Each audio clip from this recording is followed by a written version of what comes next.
je les interprète. Et donc, sur M. Toboula, j'insistais, parce que c'est un homme qui est poursuivi et qui a été jugé, non pas pour un acte banal, mais parce qu'en tant que fonctionnaire de l'État béninois, il a pris les papiers en tête de son ministère, a pris les papiers des structures sous tutelle de son ministère, a monté des marchés qui n'existent pas, est allé à la banque au nom de ces entreprises, entre autres l'agence béninoise de l'environnement, est allé déposer à la banque pour prendre des financements pour des marchés qui n'existent pas et qui attendaient d'utiliser des ressources au niveau du Fonds national de l'environnement, dont ils faisaient par ailleurs aussi les papiers en tête, dont des ressources dans les projets, l'appel à projets qu'ils lançaient et pour lesquels ils récupéraient les marchés par ailleurs, d'avoir des marchés là-bas pour payer. Et comme les financements ne sont pas sortis à temps au niveau du Fonds national de l'environnement, eh bien, la banque a commencé à s'adresser à l'ABE pour recouvrer ses ressources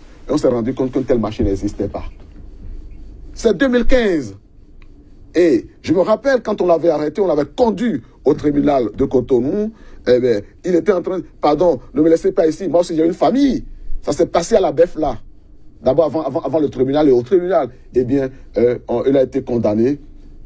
Et c'est une personne comme cela que l'on fait préfet de la République. Si le chef de l'État ne le savait pas, moi je le tiens informé. Et vous, puisque vous le soutenez, mais tenez-le informé et dites nous vous soutenons. Et si nous vous soutenons, nous souhaitons que toutes les personnes qui dans votre gouvernement incarnent la corruption, la première des choses que vous avez à faire, c'est de vous débarrasser de ces personnes-là. Et enfin... Pour donner plus de crédit. Mais voilà.